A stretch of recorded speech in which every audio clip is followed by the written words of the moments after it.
Arrependimento. Arrependimento é a chave que abre a porta para o reino de Deus. Arrepender é se voltar para Deus. Só se arrepende dos pecados quem crê em Jesus Cristo como único e suficiente Senhor e Salvador. Meu nome é Rodrigo Godoy, é um prazer estar aqui com você. Eu quero refletir sobre arrependimento, porque arrependimento é a chave para o crescimento. Arrependimento é a chave para o desenvolvimento espiritual. Quanto mais eu e você nos arrependermos dos nossos pecados, mais o Senhor vai nos aperfeiçoar, nos moldar à semelhança de Jesus.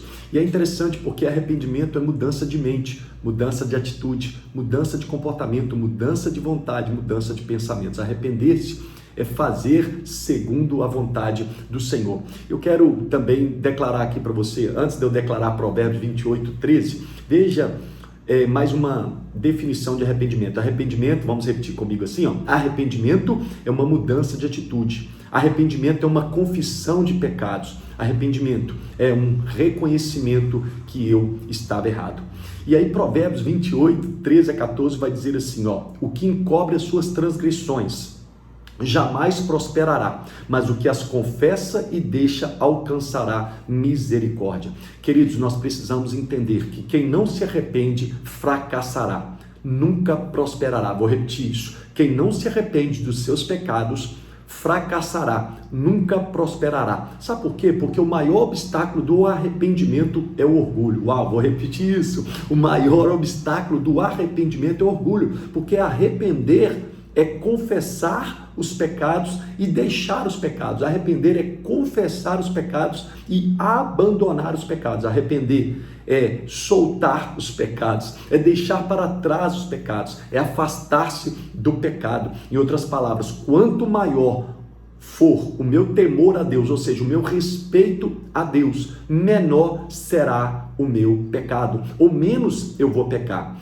E aí é interessante que diz também, Provérbios 28:13-14, vou ler aqui mais uma vez o 13 para a gente ir no 14. O que encobre as suas transgressões jamais prosperará, mas o que as confessa e deixa.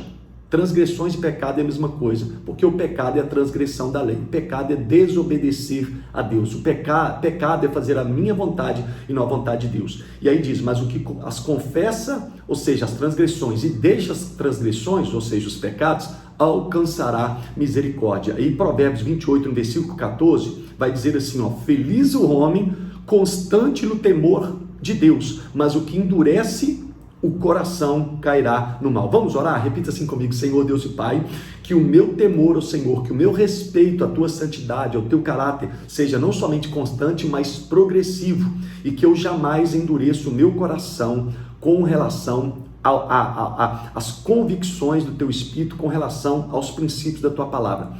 E aí, eu quero te fazer uma pergunta: você reconhece que você é um pecador? Eu reconheço que eu sou um pecador, eu admito que eu sou um pecador. Sabe por quê? Porque lá em Lucas 5:31-32 vai dizer assim, Lucas 5:31-32, respondeu-lhes Jesus: os sãos não precisam de médico, e sim os doentes.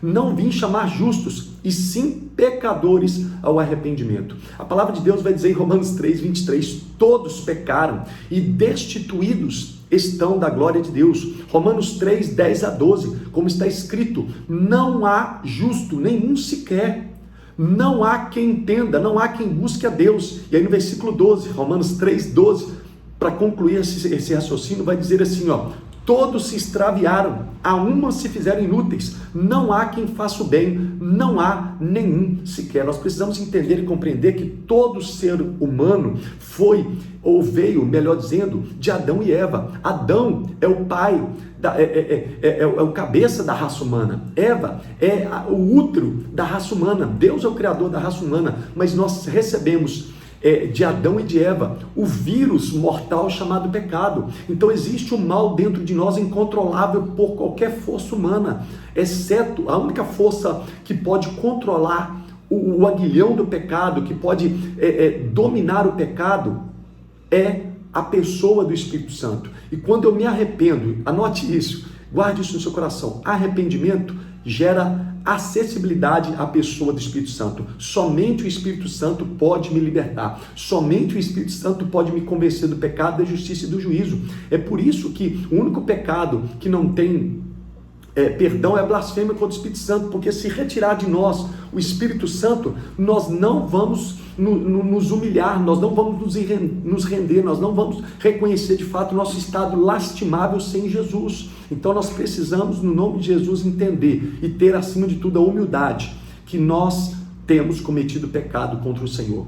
A Bíblia vai dizer no livro de Romanos 14, 23, a parte final de Romanos 14, versículo 23. Tudo que não provém de fé é pecado. Tudo que eu e você fazemos, que não é baseado no caráter de Deus, na palavra de Deus, na revelação de Deus, de Jesus, do Espírito Santo, é pecado. Então, bem da verdade é que nós erramos nós erramos, ou seja, nós pecamos, porque pecado também é errar o alvo. O alvo é o coração de Deus, é o caráter de Deus. Nós erramos dioturnamente, nós falhamos dioturnamente, mas bendito seja o Senhor, porque a palavra de Deus vai dizer que as misericórdias do Senhor se renovam a cada manhã, causa essa de não sermos consumidos. E olha o que diz 1 João 1,10: se dissermos que não temos cometido pecado, fazemo-lo mentiroso, e a sua palavra não está em nós. Então, ore isso comigo, repita assim comigo: Senhor Deus e Pai, eu te peço perdão por todas as vezes que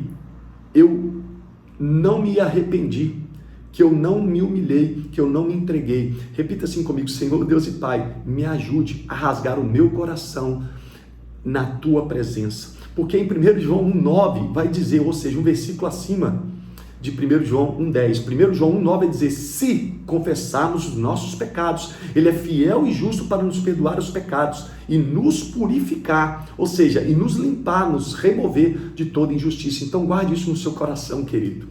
Onde não há arrependimento, não há perdão. Uau, vou repetir isso. Repita isso comigo, pode ser? Onde não há arrependimento, não há perdão. E é interessante porque João Batista, quando veio, ele pregou o quê? Batismo de arrependimento. Arrependimento, irmão, produz o quê? Remissão de pecados. O que significa essa remissão? O que significa a palavra remissão? Livramento da escravidão, livramento da prisão. Então nós precisamos entender e compreender que quando eu me arrependo, eu estou dando espaço para que haja uma remissão de pecados, para que haja o quê? Para que os pecados que eu tenho cometido sejam apagados da memória do Senhor, como se eles nunca tivessem sido cometidos. Então não só João Batista pregou o batismo de arrependimento, ou não somente João Batista falou sobre arrependimento, mas vários outros. O que dizer do próprio Cristo? O próprio Cristo, quando estava na terra, ele pregou sobre arrependimento. Em outras palavras, pregar o Evangelho de Deus é falar sobre arrependimento e fé. Você pode repetir isso comigo? Pregar o Evangelho de Deus, pregar essa doutrina nas Sagradas Escrituras, é falar sobre arrependimento e fé. Olha o que diz Marcos 1, 14 e 15. Depois de João ter sido preso, foi Jesus para a Galileia, pregando o Evangelho de Deus, dizendo, o próprio Jesus dizendo, hein? Marcos 1, agora verso 15, o tempo está cumprido e o reino de Deus está próximo, arrependei-vos e crede no Evangelho. Coloque a mão no seu coração, vamos orar mais uma vez, com base nisso agora. Repita assim comigo: Senhor Deus e Pai, eu quero que o Senhor produza em meu coração, em minha mente, pensamentos, emoções e vontades, o arrependimento genuíno, e que cada dia mais eu creia na sã doutrina, no teu Evangelho, porque o teu Evangelho é o poder, o teu poder, em nome de Jesus. Então, João Batista pregou sobre arrependimento, Jesus pregou sobre arrependimento, os discípulos de Jesus Cristo pregaram sobre arrependimento. O que eu quero dizer? A mensagem do arrependimento não caiu de moda, ou não ficou fora de moda. Muitos não têm pregado sobre arrependimento, pode ser que eles não tenham tido uma vida de arrependimento, mas você e eu, nós teremos cada dia mais uma vida quebrantada e contrita. Em outras palavras, nós estaremos cada vez mais despedaçados pelo bom oleiro, porque ele nos despedaça para curar, ele nos despedaça para nos amoldar, ele nos despedaça para nos forjar cada dia mais a semelhança dele. Posso ouvir um amém? Diga amém. Olha o que diz Marcos 6, 10 a 13, te dando esse respaldo bíblico que os discípulos de Jesus pregaram sobre arrependimento e recomendou-lhes. Jesus dizendo para os discípulos: você é discípulo de Jesus? Amém? Quando entrares em alguma casa, permanecei aí, até vos retirardes do lugar. Se em algum lugar não vos receberem, nem vos ouvirem, ao sair dali, sacudiu o pó dos pés, em testemunho contra eles. Meu Deus, então saindo eles quem? Os discípulos de Jesus, pregavam ao povo que se arrependessem, expeliam muitos demônios e curavam numerosos enfermos ungidos com óleo. Deus te colocou aí na frente desse visor para que você receba essa palavra.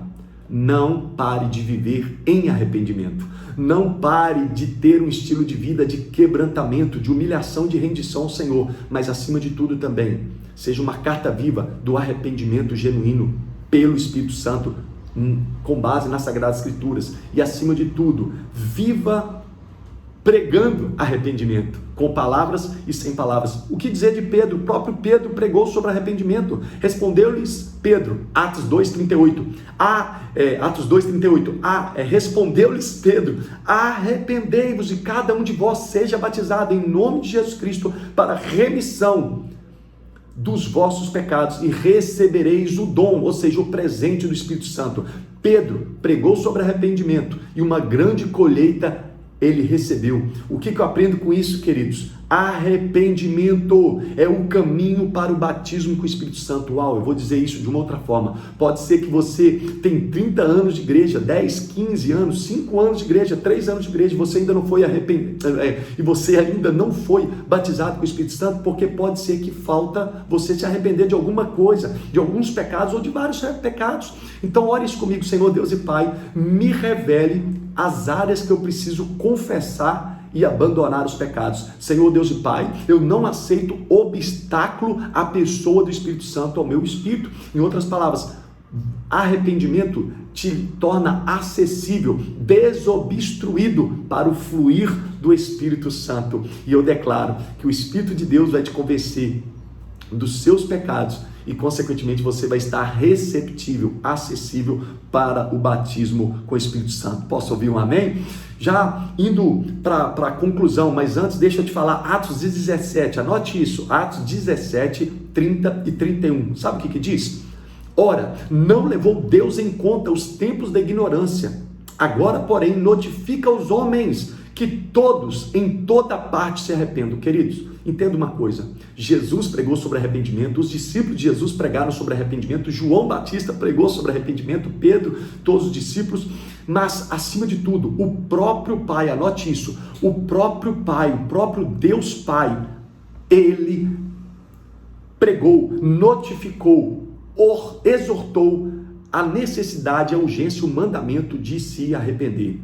Atos 17, 30, no final da parte desse versículo 30, notifica aos homens, Deus Pai notifica aos homens que todos, em toda parte, se arrependam. Aí versículo 31 ele vai dizer assim: porquanto estabeleceu um dia em que há de julgar o mundo com justiça, por meio de um varão. Que varão é esse? Jesus Cristo, o Filho do Deus vivo, que destinou e acreditou diante de todos, ressuscitando dentre os mortos. Queridos, então se o próprio Pai, o próprio Filho, o próprio Espírito, os próprios discípulos falam sobre arrependimento, por que não falar de arrependimento? Por que não, acima de tudo, praticar uma vida de arrependimento? E por que não viver e pelo testemunho, pela prática vivida, exercida, exalar o testemunho e a urgência do arrependimento? E eu declaro que a igreja do Senhor se levante, eu declaro que Deus está te levantando, eu declaro que Deus vai te convencer dos seus pecados, você vai confessar e abandonar, você vai se tornar um canal desobstruído para a presença do Espírito Santo, para a habitação do Espírito Santo, para a presença, para o recebimento do dom do Espírito Santo. Por quê? Porque o principal dom do Espírito Santo, a principal finalidade do batismo com o Espírito Santo, guarde isso no seu coração, é te dar poder para testemunhar, é te dar poder, capacitação sobrenatural e natural para você ir e fazer discípulos de todas as nações, para você ir e pregar o evangelho a toda criatura. E aí eu te pergunto, já indo para a conclusão e aplicação, quem você está adorando? É isso mesmo, porque em Mateus 6,24 diz: ninguém pode servir a dois senhores, porque o há de aborrecer-se de um e amar ao outro, ou se devotará a um e desprezará ao outro. Não podeis servir a Deus e às riquezas. Deus te colocou aí para te perguntar: quem você está adorando?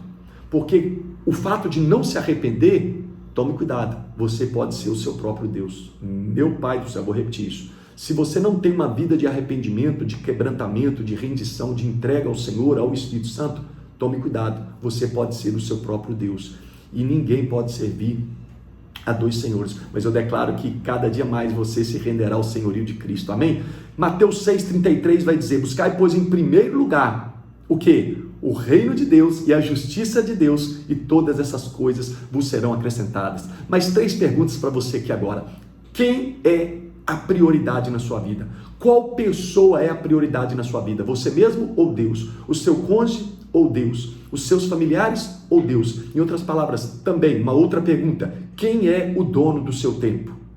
Aonde, terceira e última pergunta aqui agora, aonde você investe a maior parte do seu tempo? Nós precisamos entender e compreender que é hora de nós nos posicionarmos, porque afinal de contas, como eu disse no início, e agora eu repito aqui na conclusão e aplicação, Romanos 14:23 vai dizer: mas aquele que tem dúvidas é condenado a se comer, porque o que faz não provém de fé, e tudo o que não provém de fé é pecado. O que você tem feito? Uma outra pergunta: o que você tem feito é com fé em Jesus? Por menor que seja ou por maior que possa ser, o que você tem feito é com fé em Jesus? Porque o que não provém de fé em Jesus é pecado. E aí eu quero refletir com você, expondo 1 Coríntios 10:31. Portanto, quer comais, quer bebais, ou façais outra coisa qualquer, fazei tudo para a glória de Deus.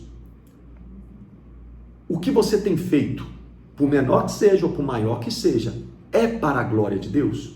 O que você tem feito é para a sua própria glória ou é para a glória de Deus? Quer comais, quer bebais, quer façais qualquer outra coisa, fazei tudo para a glória de Deus. Vamos orar isso também? Repita assim comigo: Senhor Deus e Pai, que tudo que eu vier fazer, seja crendo em Jesus Cristo, seja crendo nas Sagradas Escrituras, seja crendo em Ti, Deus Pai, e somente, tudo que eu vier fazer, seja somente para a glória do Senhor, em nome de Jesus, amém.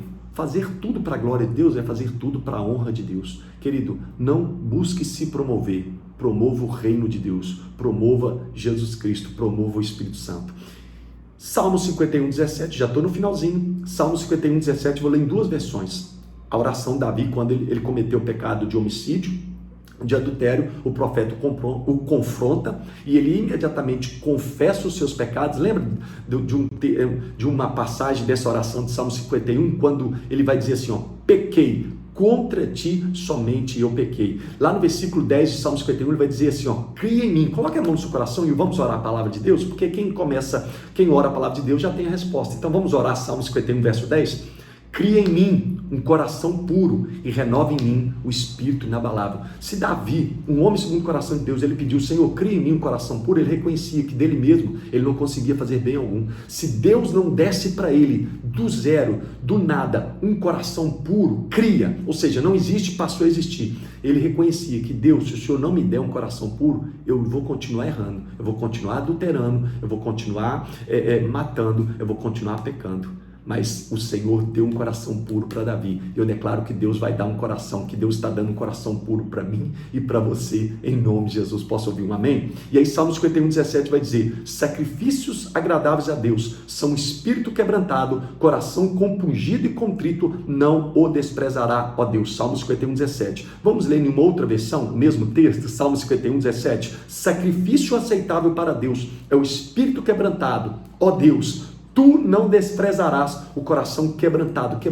um coração quebrantado e despedaçado, um coração quebrantado é um coração rasgado e arrependido. Eu declaro sobre a minha vida, sobre a sua vida, sobre a nossa vida, que nós teremos cada dia mais um coração rasgado diante do Senhor, um coração exposto à glória de Deus, um coração exposto à luz das Escrituras, para que cada dia mais o Senhor cresça e que nós diminuamos, no nome de Jesus, amém. Que Deus te abençoe, que Deus te guarde, que Deus te livre de todo mal e que você sempre lembre: é possível viver voando. Deus abençoe, graça e paz.